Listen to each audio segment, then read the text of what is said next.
Welcome, everyone. Welcome to the City of Somerville's SustainaVille Week. For those who may not know, SustainaVille Week is the city's week-long celebration of climate action and sustainability within the city.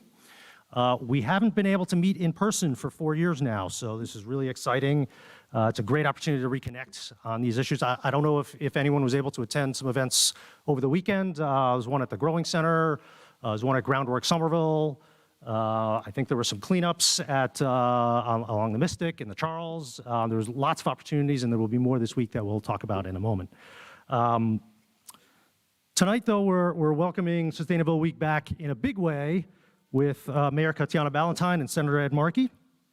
They're going to say a few words, but we will leave plenty of time for Q&A, and hopefully you were able to grab an index card on your way in and write out your questions for the mayor and the senator.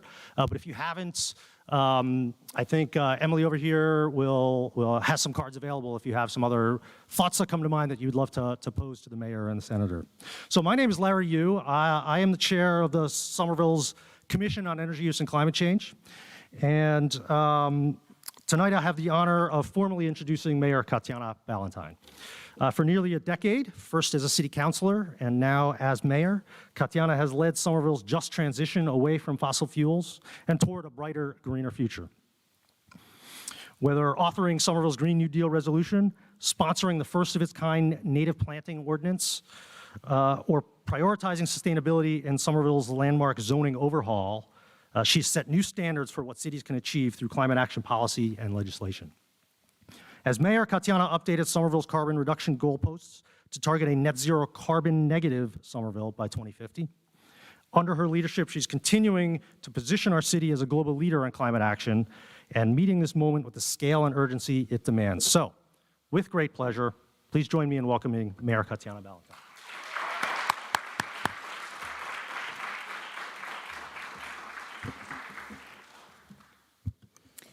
Well, hello and welcome to SustainaVille Week. Thank you all for being here for our week-long celebration of climate action in Somerville. After a 4-year hiatus, as Larry mentioned, I'm thrilled to restart the important tradition of SustainaVille Week. I'd like to recognize, first of all, all of you for being here, but also the Somerville Office of Sustainability and Environment staff, especially Emily Sullivan. Emily, please. Erin Noel, and our team at the Somerville Public Library for pulling together a great week of programming. I'm so glad we were able to have Senator Markey here today to join us. He is, of course, yes.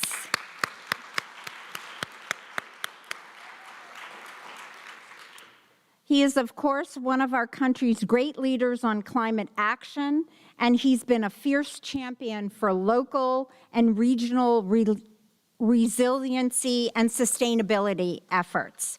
He co-authored the Green New Deal, a revolutionary blueprint for our planet and our people.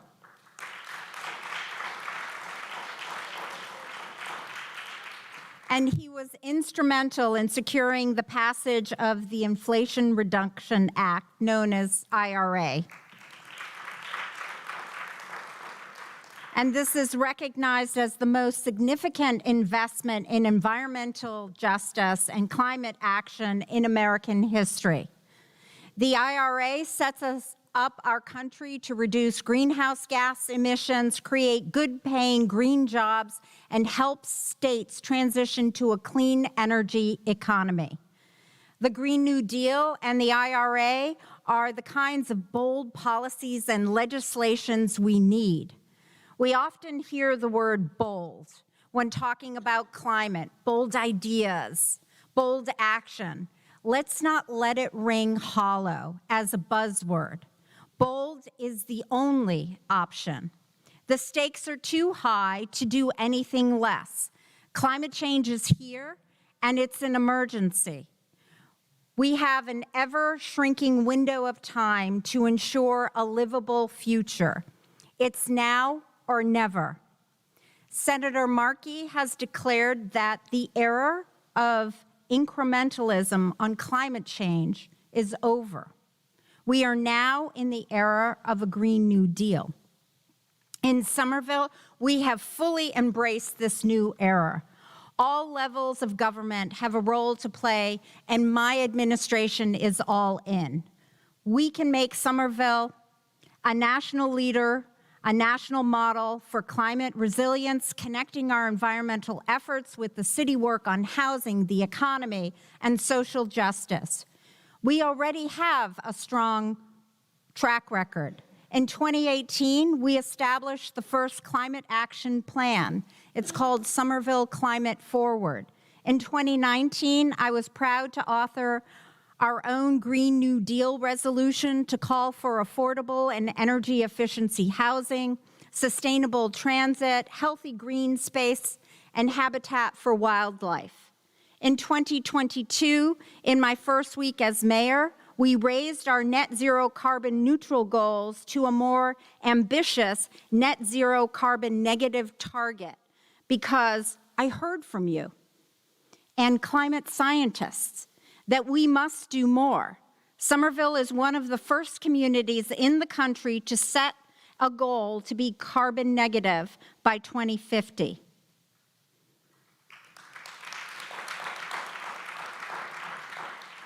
In 2022, we passed the city's largest climate budget yet, delivering investments and resources we need to accelerate our sustainability and resiliency initiatives.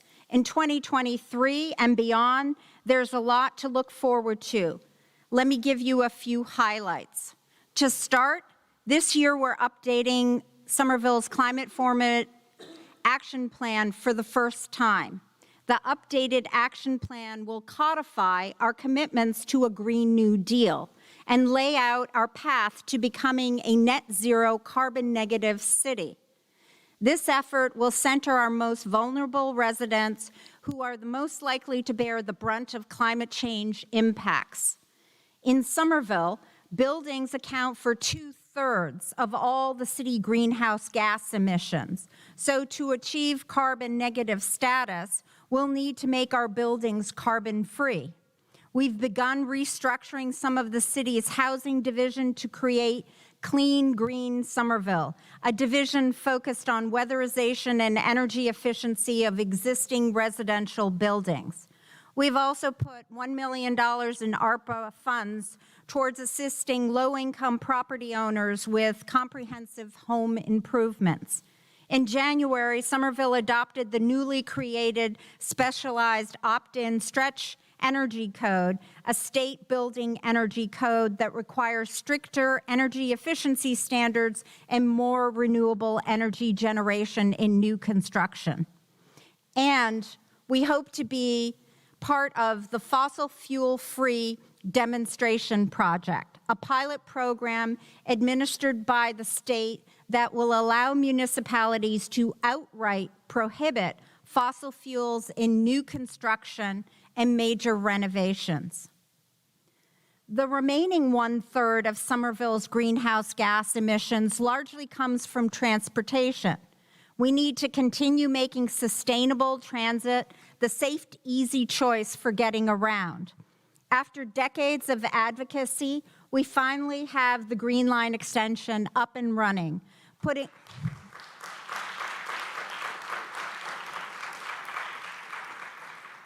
This puts 85% of Somerville residents within a 15-minute walk of a T-stop.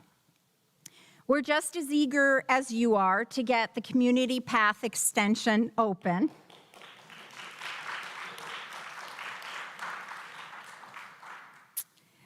Once the GLX contractors have finished up final construction punch list items, we look forward to celebrate this opening with the community. Public transit is a public good. So with the expansion of the Green Line, we've partnered with the Somerville Public Schools and the Community Action Agency of Somerville to provide fully subsidized T-passes for students, their families, and low-income residents.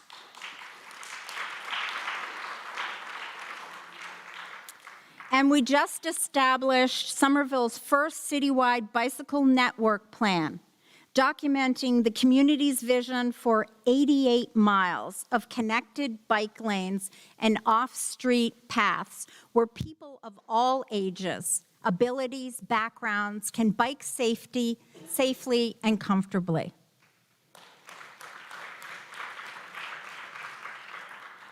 And this year, we're also creating a citywide EV, electric vehicle strategy and siting plan to support installing more public EV charging stations.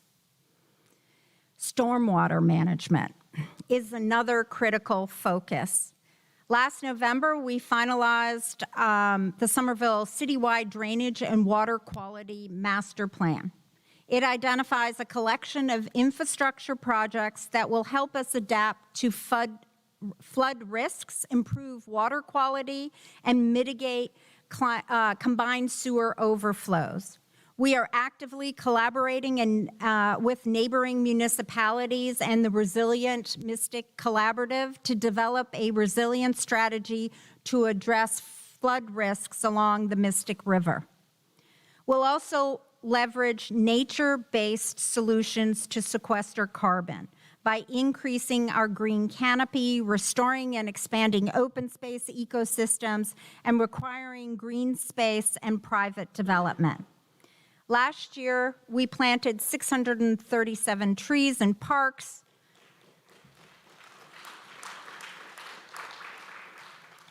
along our streets, prioritizing historically low canopy, low income neighborhoods.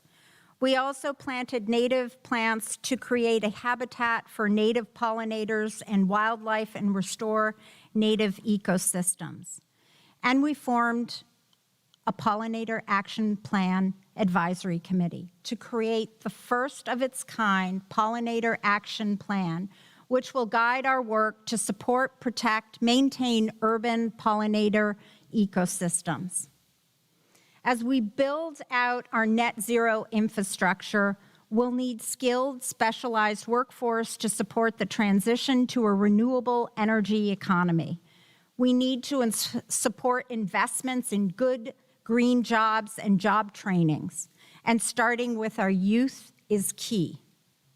Through school curricular, vocational programs, and summer jobs, we are investing in the next generation.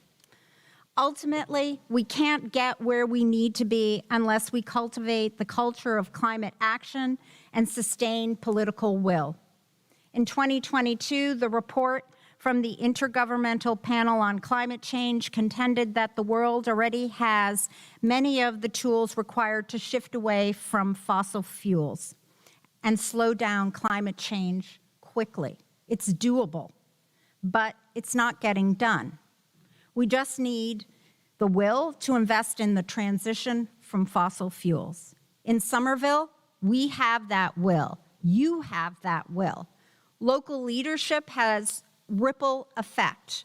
Cities are and must be the wellspring of change. Through innovation, collaboration, and thoughtful actions, we can work together to accelerate our transition to a just, equitable, and sustainable future. Now, it's my honor to introduce Senator Ed Markey.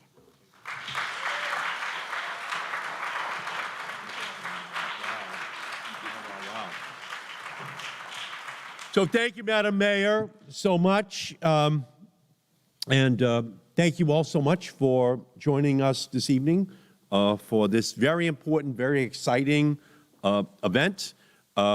Thank you, Madam Mayor, for being an historic mayor. You know, the city councilor who introduced the Green New Deal as a resolution in Somerville in 2019, right at the beginning of the revolution. And now here you are to implement the Green New Deal. You know, you've been moving and positioning yourself exactly as you should in order to make sure that Somerville is the leader nationally. So thank you for your leadership, your inspiration. And Larry, thank you for all of your leadership here in Somerville, chair of the Somerville Commission on Energy Use and Climate Change. It would be good if every city in America had such a position. But again, Somerville has to go first in order to show that it works, you know? So thank you for that. And Kristen Strezzo, City Councilor, thank you so much for being here. A Green New Dealer in her DNA. And Willie Burnley, I think, was going to be here tonight as well, right over here. Thank you, Willie, for being here and for being such a great leader, and for the passage of your polyamory statute. You know, thank you for being cutting edge, as you always have been, for your vision for a better city, a better state, a better nation. So we thank all of you for being here, and thank you to all of the activists who are here, because in Somerville, people don't agonize, they organize. And so thank you all for being here. Thank you for everything that you do to put Somerville at the cutting edge. And that's why when you're in Somerville, you should be able to celebrate a SustainaVille week. You know, it's SustainaVille in Somerville. And that's pretty much, you know, all you need to know, because we began a Green New Deal back in 2019. Alexandria Ocasio-Cortez and I introduced it into the Congress in February of 2019. Now, there are a lot of people who didn't like it. Fox News still talks about it every single night as something which destroys our country. Although it looks like Tucker Carlson is the one who ultimately has wound up as the victim of that excessively negative view of our country. And so we spent all of 2019 and 2020 building a movement that would build the momentum that would lead to the moment on Election Day in 2020, when we won the House, the Senate, and the presidency. And especially with young people, age 18 to 34, turning out in historic numbers and saying that climate change, that the Green New Deal was at the top of their list. And so then, in turn, as we controlled the House, the Senate, and the presidency, those young people and climate activists of all ages, because it's not just your age, it's the age of your ideas. And people are of a youthful disposition of all ages in the city of Somerville, looking to the future, that in 2021 and 2022, we moved to now pass the Green New Deal. And there was some resistance, even in some quarters of the Democratic Party, in terms of how ambitious the bill could be. But ultimately, we passed $369 billion so that we could supercharge the movement towards wind and solar and all-electric vehicles and battery storage technologies and any technology that would reduce greenhouse gases. And the oil industry the whole way was saying, no, the answer is drill, baby, drill. And we were saying, no, the answer is plug in, baby, plug in. We're moving to the future. We're going to have a revolution here. Now, the additional component to it, though, was that the Green New Deal talked about environmental justice communities. And it said that historically there had been just a neglect of those communities that had been almost environmental sacrifice zones in the United States of America. I grew up in Ward 2 in Malden. I still live in Ward 2 in Malden. My mother would always say to me, Eddie, whatever you do, the Malden River was 3 blocks from my house. Whatever you do, Eddie, don't swim in the Malden River. And that was because the Malden River was black with a pre-Jimi Hendrix purple haze over it. And so when your mother is telling you don't swim in the Malden River and you're 10 years old, you know you're not Tom Sawyer on the Mississippi. You're in Malden in the industrial sacrifice ward. And every city in America had one. Those are where the industries are. There's another side of town, too, that people live in. But that began to turn me into an environmentalist. I can't swim in my river. It would be too dangerous to do so. And so in this bill that we passed, Joe Manchin did not want it to be called the biggest climate bill of all time, so we called it the Inflation Reduction Act, okay? But a rose by any name, a climate bill by any name smells just as sweet. And so we built in $60 billion, $60 billion for environmental justice communities in our country. And that was historic in terms of the impact which it's going to have. And we also created this whole concept of Justice 40, where ultimately we want 40% of all of the funding to go into communities of color, into Native American communities, into those communities that have historically always been the sacrifice zone. And by the way, internationally, I was in Sharm el-Sheikh in November, and these third world countries, these island countries, they're all saying the same thing. You're turning us into sacrifice zones. We haven't been industrialized. We haven't sent up the greenhouse gases. We're the ones who are going to sacrifice. So in the same way that we have individual wards in cities all across the country that have been the sacrifice zones, we now have sacrifice countries. And as we all know, although we're only 4% of the world's population, 25% of the historic CO2 is red, white, and blue. So we have a moral responsibility to begin this revolution, to invent the technologies, to deploy the technologies so that we can reduce the most catastrophic consequences of climate change. The planet is running a fever. There are no emergency rooms for planets. We have to engage in preventative care. We have to reduce the overall risk long-term to those who are most vulnerable in our society. Now, the good news is that now analysts are looking at the $369 billion. And it turns out that all the tax breaks are uncapped. And so the analysis was from the Congressional Budget Office that only $369 billion would be spent.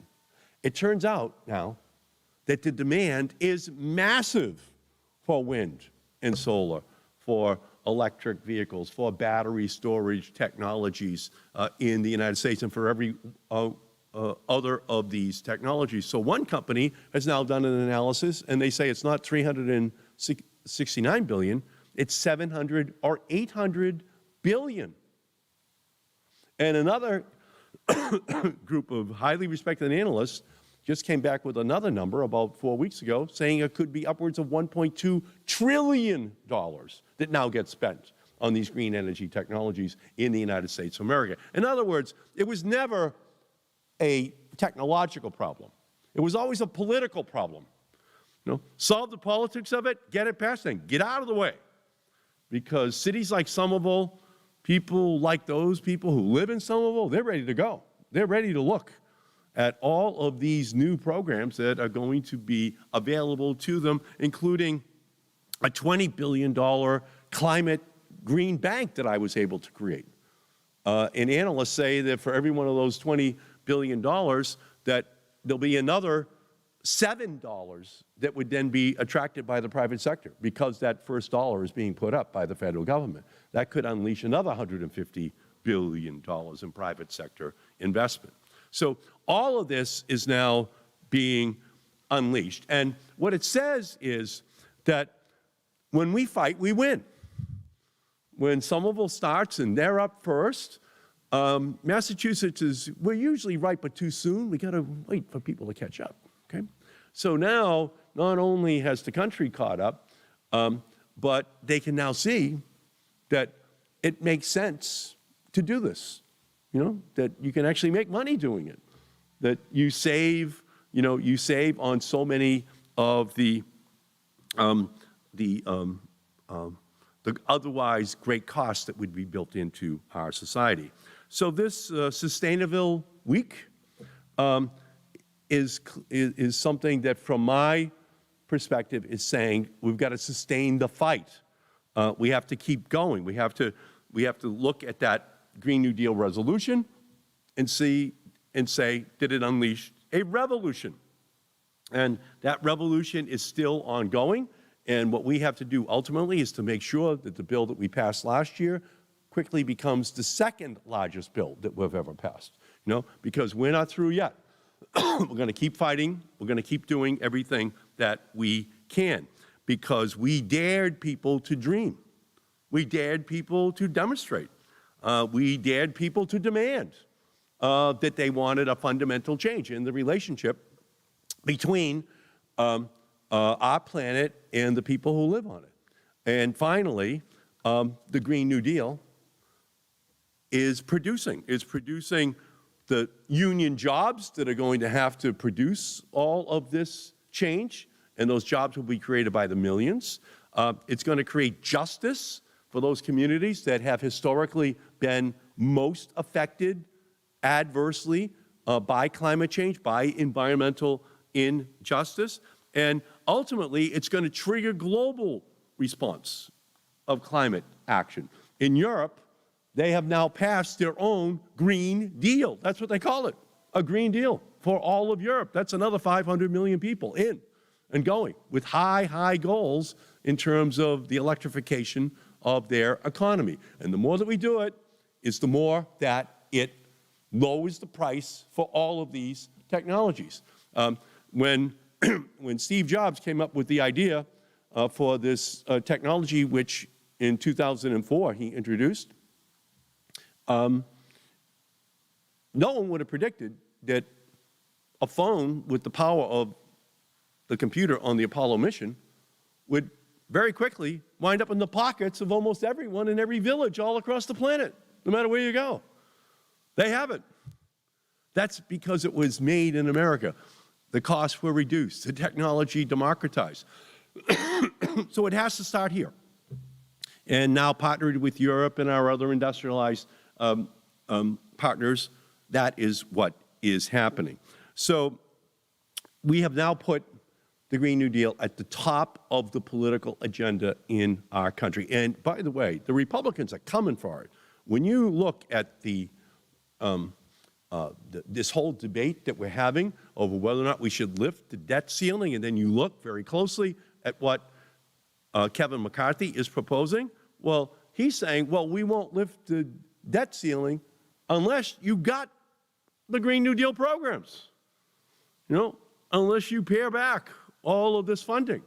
Now they want to do some other bad things, making people on Medicaid have to work if they want to receive Medicaid help, and some other really, truly bad ideas. But they're coming for this. So we're in a fight, and it's not over. In fact, we have to actually now have our energy levels go higher and higher because we don't control the House anymore. It's not Nancy Pelosi anymore. It's Kevin McCarthy. It's somebody who's listening to Marjorie Taylor Greene and Matt Gaetz every day for advice. Okay? So that's not good. That's not good for the vision which we have for our country. In 2021 and 2022, when we were fighting for the highest possible number, for the biggest possible program, we just began a whole, I would call it sunrise movement, activist movement, hold the line movement that was just saying to the administration, saying to everyone, no climate, no deal. If you don't finish these first 2 years and you want to get all the other things done in your administration, no climate, no deal. And we made that very, very clear from beginning to end throughout the entirety of the process, because we were saying that a bill without climate jobs, a bill without climate justice, a bill without climate action would not be acceptable to the American people. And so we were saying we have to keep our future safe. We have to future-proof it. And the only way we're going to be able to do it is if we take this historic moment where we have the trifecta, the House, the Senate, and the presidency, and not squander that historic political opportunity. And we were able to get that done. So the Green New Deal is now inside of the DNA of the IRA. But we have to ultimately now deliver these victories down to the local level. The money is there, but we have to now get it down into the hands of the mayor, into the hands of all of you here who will be qualifying for these grants. But especially we have to get the money into the hands of the black, brown, immigrant, low-income, rural communities, Native American communities that powered the movement that got us to this point. So we have a huge moment in front of us right now, but we can't allow the investments of the IRA to be spent in ways that ultimately then come back to harm those very communities that have historically been in the crosshairs of the oil, gas industry. And we know the Republicans are coming for it because GOP is just stands for Gas and Oil Party. And we can see the same thing is true on the Supreme Court increasingly. They're hoping they can get all of these provisions up to the Supreme Court, hoping that they might pare them back. So we have to go fast. We have to get this implemented. We have to do it in direct consultation with affected communities and must invest in a truly equitable and climate-safe future for everyone. So that's why just last week, on Thursday, the last thing I did before I flew back here was I published with Congresswoman Alexandria Ocasio-Cortez an implementation guide to the IRA so that all of these provisions are clearly explained and how a city, how a public housing authority, how a private individual, a company would qualify for this funding. And it gives to the cities, to the states, to the tribes, to the nonprofits, to everyday families the tools they need in order to take full advantage of the IRA, in order to create on-the-ground progress towards a Green New Deal.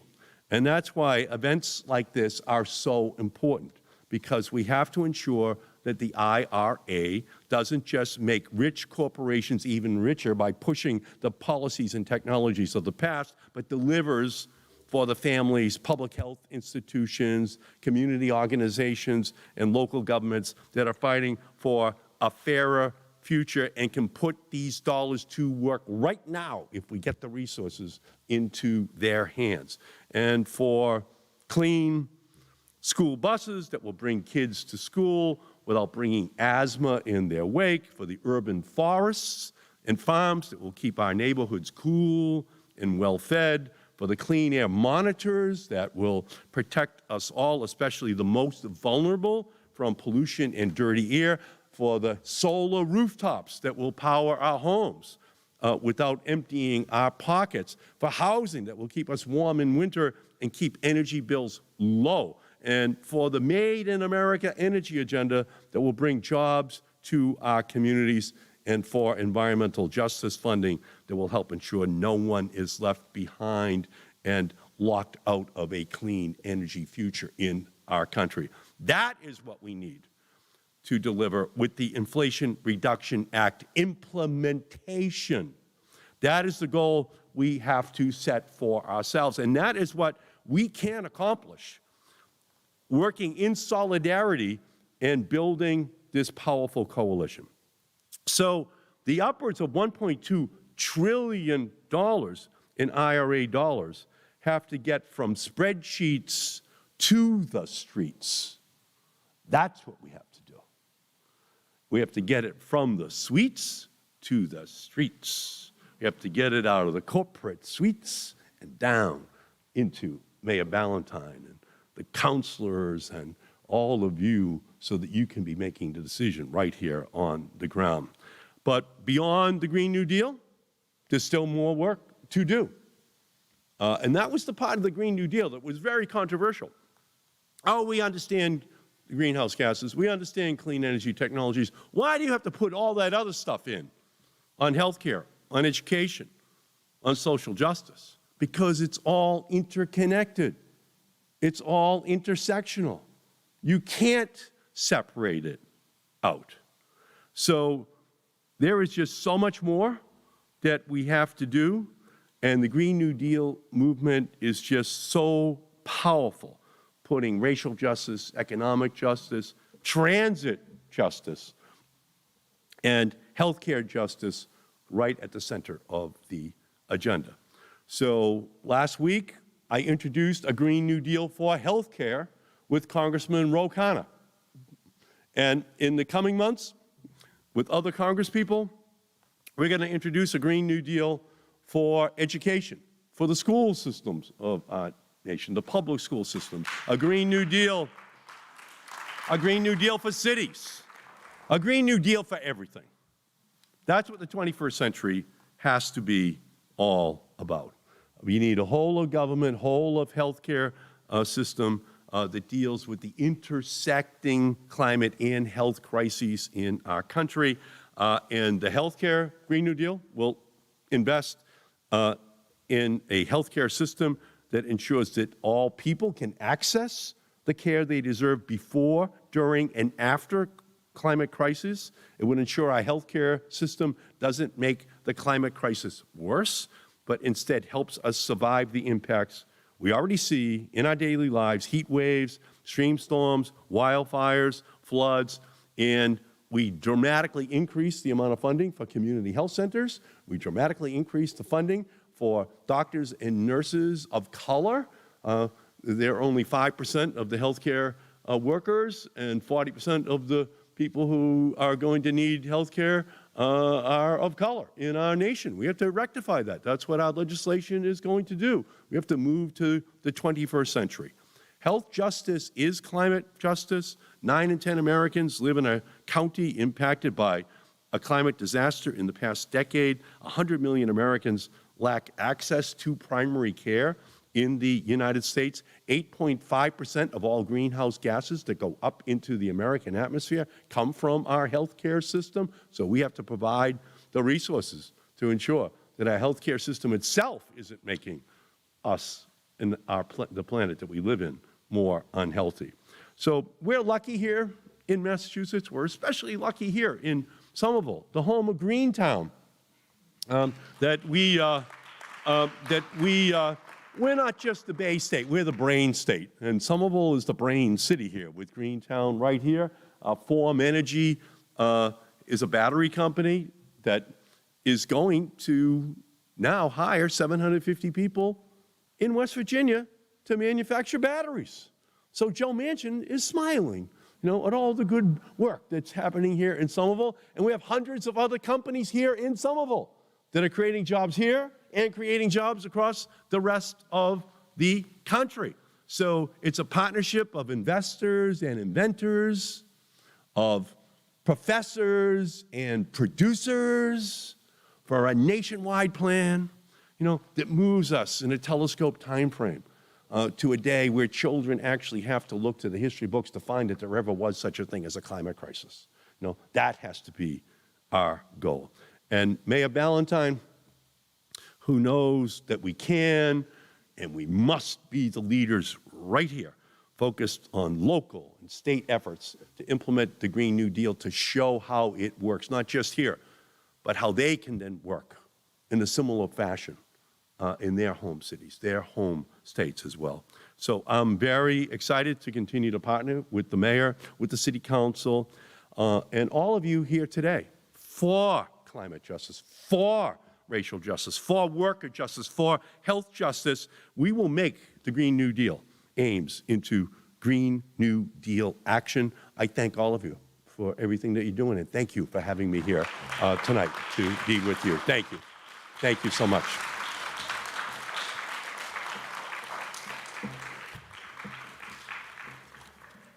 So beautiful. So Larry. Thank you. Thank you, Senator. Thank you, Madam Mayor. I'm just going to stand up for a quick second. We're going to do some Q&A from the audience here. So first, a couple of points, a couple of ground rules, I think. First of all, if you have additional questions that we haven't captured yet, please come on over to Emily, or she may walk around a little bit, and please give her a card, or give her a moment to fill out a card. Senator, Mayor, we are at 7:20 now. We had planned to do Q&A for 30 minutes. Do you have 30 minutes for us? 7:20? It's appears to be 7:20 now, yes. Great. Let's go for a while. And your staff agrees, is that okay, or what's 10? 7:30 is a hard stop, 7:30. Okay. We can go longer than that. Let's go. Let's see. Okay. Let's see how we do. Let's see how we do. Let's see how we do then. Okay, good. Thank you for that. I just want to warn you. I just looked around the audience. We have climate scientists in the audience. We have building scientists in the audience. We have public health officials. We have labor organizers. The beauty of coming to Somerville. The beauty of coming to Somerville is. Hold it. Yeah, the beauty of coming to Somerville is the questions come in the form of answers. Okay, I learn from the questions. So scientists and experts on all fields. Looking forward to it. So please. Okay, well, let's dive right in. So first, what's the status of the Somerville Climate Forward Plan update, which is underway right now? So thank you for that. I can chime in there. Okay, Is that we started the update in January of 2023. This plan update will be data-driven. It's a data-driven process, but will also include significant public engagement. Finalizing a survey series to get insight into community priorities, barriers to achieving climate goal. This will be released in May, and the community can expect a draft planned update in the fall, and a final plan will be released in October. Beautiful. Super. Thank you. I'm gonna roll as quickly as I can here. I think, Senator, what's next for your climate leadership in the Senate? Well, as I said, Congresswoman Ocasio-Cortez and I have introduced a comprehensive IRA implementation bill. There's just so much money, so many programs, okay? And we break it down page by page. You want to know if you qualify, you'll just be able to go right to that page. You can go to my website, and it's all there. So anything that you want to know, we've broken it down into simple, easy to understand component parts of the bill. You just look at it, and then you'll find exactly what you have to do in order to qualify.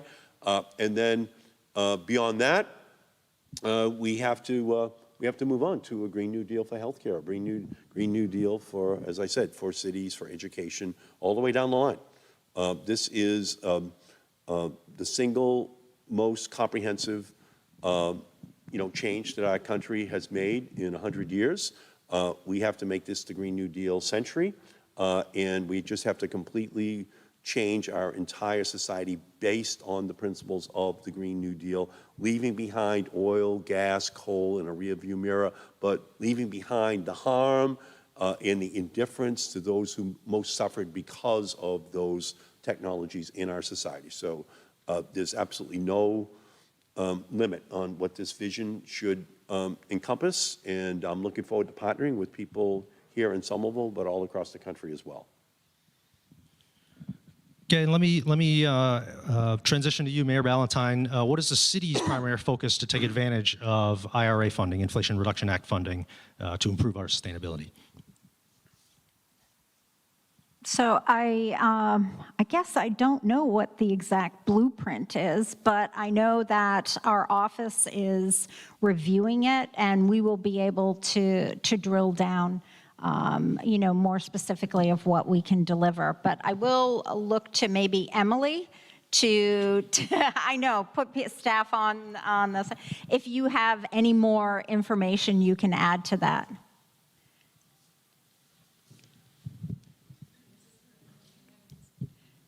Thank you, Mayor. I'd say Somerville Climate Forward, when we publish that plan, that will be part of that blueprint about how we can use IRA funding to implement and accomplish our climate goals. Okay, let me lift up a level here and just ask, what's the most important thing we can do today to save our planet? Just understand that with this Supreme Court, as it's presently constituted, a supermajority, 6-3. It's illegitimate. It stole 2 Supreme Court seats. I've introduced legislation with Elizabeth Warren to increase the Supreme Court by 4 seats so that we can recapture this stolen majority. We have a Republican Party which is intent on paying back these fossil fuel companies who are the largest funders to the Republican Party. So we cannot rest on our laurels. This battle is not over.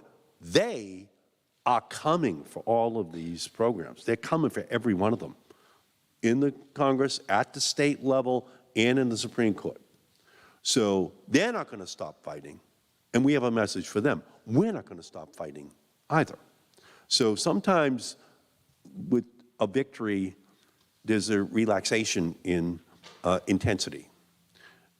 We should have learned from the past that that's just a recipe for falling into a trap that ultimately sees an erosion of rights, of benefits, of opportunities that we thought had been secured forever. Just watching the Supreme Court repeal Roe versus Wade, 49 years on the books, just tells you how relentless and resourceful they're going to be. So my biggest message is just, in coming to Somerville, you're coming to the heart of political activism. You're coming to where people fundamentally understand this, but you have to be the examples for other communities because we have to keep our energy levels high. This is going to be an incredible year and a half. If we can win the presidency and the House and Senate, then we can protect and wall off the incursions, but we're going to have to win because if we lose, all of this stuff's going to be on the chopping block. One of the very first things they'll try to do is to, in a reconciliation bill, put all of the tax breaks, all of these other programs right into, a 51-49 vote that they repeal them. So we just can't assume that any of these hard-won victories are permanent. If I could answer, for Somerville, when we think that 2/3 of our greenhouse emissions, carbon emissions come from buildings, it's weatherization. It's doing everything possible. We have old housing stock. Anything and everything that we can do to weatherize our homes are a first thing. We're fortunate also, we live near the urban core. We have access to public transit. The Green Line extension is here, is if you can walk, if you can bike, you can use public transit, use your, that is another thing that we can do. And I'm going to make a shout out to Ian back there who asked me, Somerville is, is doing a lot of things and is at the forefront and is trying to lead here. And his question to me is, what about the other communities? What about the communities that are next to us? So we have all this energy and organizing and all this, but the voice should be used up on Beacon Hill. It should be used, down in Washington, D.C. It should be used in, helping our neighbors organize and use all this energy to, say there are better ways to, help our the climate change that is upon us. Thank you. Thank you. Thank you both. I love this one. In what ways can a Green New Deal be enacted or passed locally? And I think that refers to the resolution, and how can that become more manifest? So great. It can be done through certainly putting in programs that residents and low-income residents, as I put in, can weatherize their homes. It is, I will say, I was at one of the very first meetings for the Green Line extension in the early 2000s. The community path, using alternative ways. There are many of the things that we have already done. We can also look to make sure that affordable housing is also the best kind of housing that is available to our residents, and that it's energy efficient. Back in December of 2019, we passed a new zoning, and I had worked with some of you here in the audience to have the most, requiring LEED Platinum certifiability for new construction here. What does that mean? We passed it. We were the first in the state to do it, one of the few in the country to require LEED Platinum certifiability. What does that mean for our residents? There's a new public housing construction that's being done along Alewife Brook Parkway. It is going to provide nearly 300 units, and it is going to be LEED Platinum certifiable. So that means that, thank you, that means that it's a primarily women-led households, 93%, 87% are women of color. Usually, I would say this demographic is ignored, not paid attention to, but they are going to have the best and the cleanest housing available because it's going to be all fossil free. So those are just some of the things that we can work on and that were outlined in the Green New Deal that we've moved forward. Thank you. Yeah, so housing, charging stations, energy efficiency, public housing that's upgraded to the highest possible energy efficiency standards. My mother used to say, Eddie, your father and I, we're going to donate your brain to Harvard Medical School as a completely unused human organ. And that was after she would say that you have to learn how to work smarter and not harder. That's energy efficiency. That's moving everything to gold, to platinum. That's ultimately long-term saying we're going to cut your energy costs. Explaining how electrical vehicles are actually going to save people money in the long run if they move to them, rather than being subject to the whims of Saudi Arabia and Russia going into a back room to say we're going to cut more. We're going to cut temporary and short-term oil prices so we can jack up the price again. So a lot of it is going to be education, and then activation, then implementation at the city level. But I just think you're on third base, ready to go. That your leadership and the community, I think, is ready to take all of these actions and do so in a telescope timeframe. Super. I'm gonna respect your team here. I'm gonna ask one more question, okay, and then we'll just do a some quick closing comments. Okay, good. This is the last question. What ways do you recommend? This is for both of you. What ways do you recommend that college students in the area get involved with the Green New Deal? Well, I think that the whole movement was driven by young people.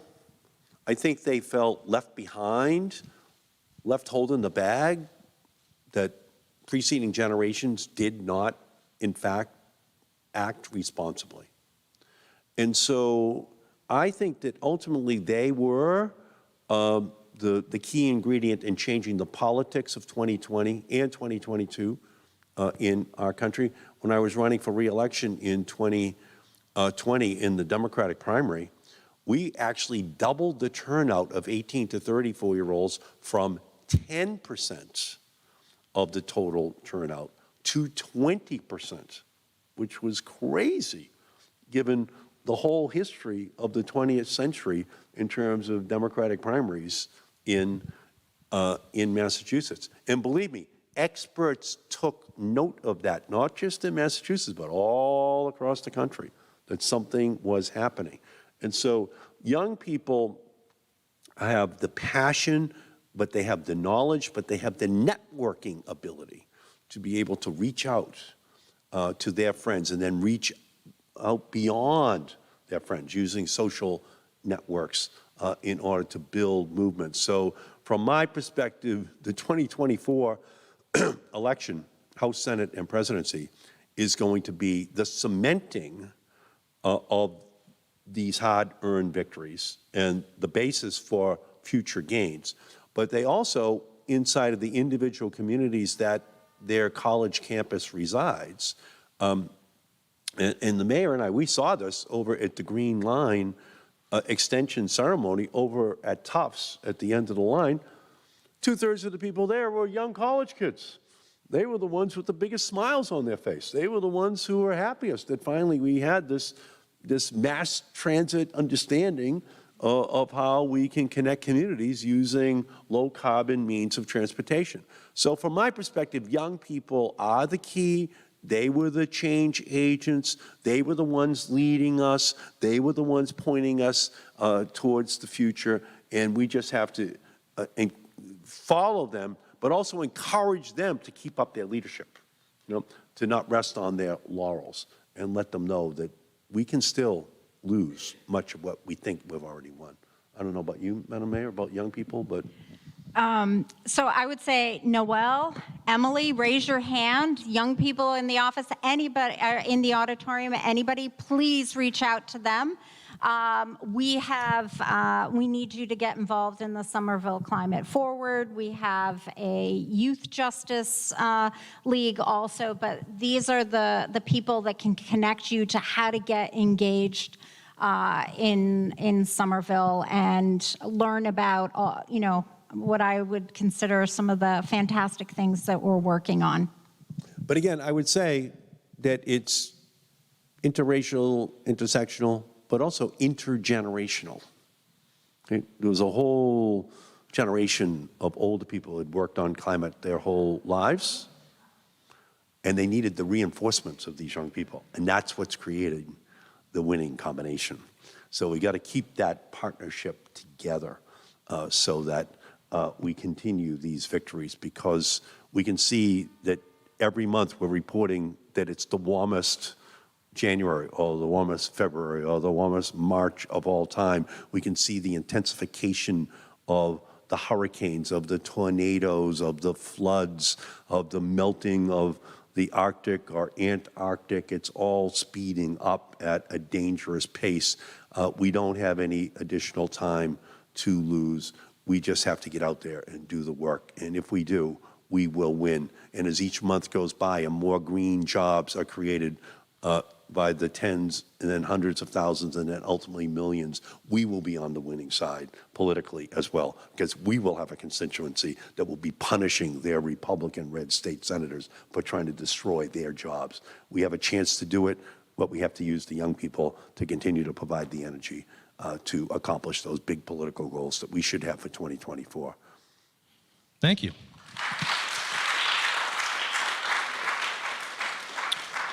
Madam Mayor, closing comments? I just want to say thank you to everybody for being here.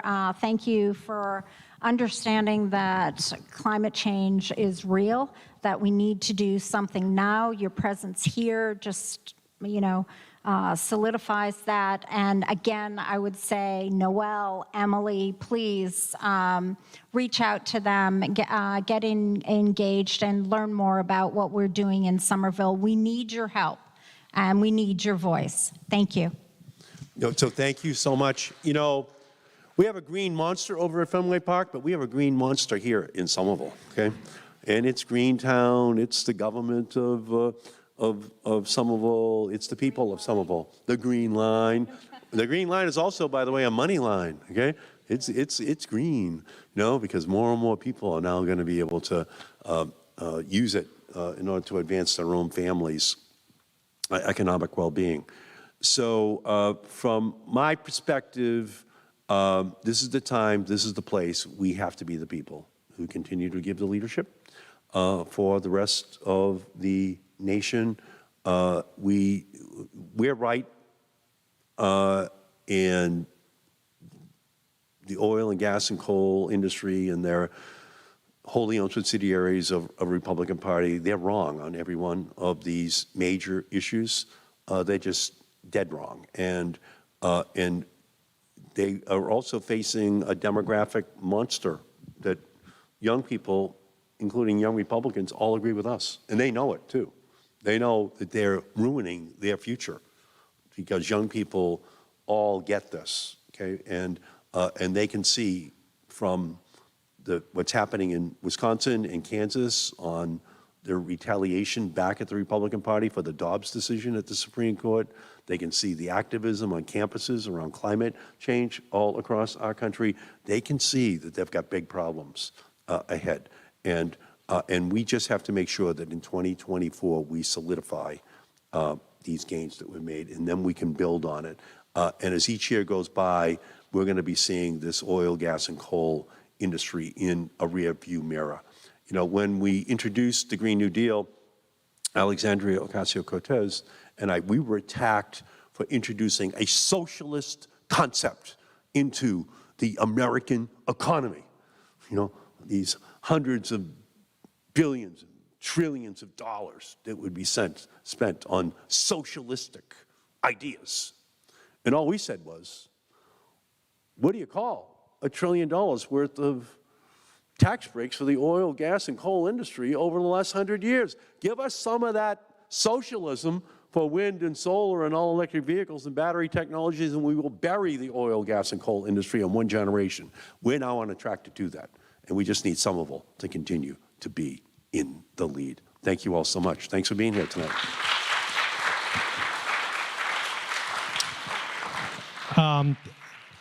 Thank you all for coming out. Sorry we couldn't get to all the questions. There are some really good ones in here. I just want to mention, thanks for coming out to SustainaVille Week. There are a couple other events this week.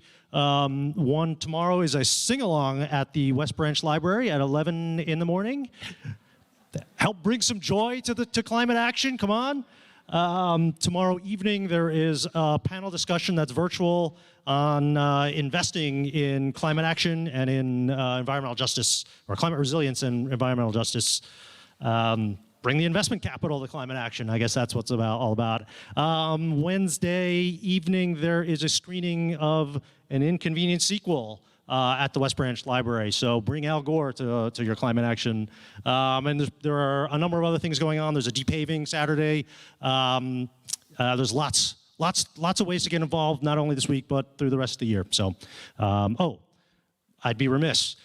We've talked about the update to the Somerville Climate Action Plan. There will be rounds and rounds of outreach to the community to seek your input and feedback and help shape the plan. So I hope you are able to avail yourself of one of those opportunities to bring your voice to that. So thank you all for coming out.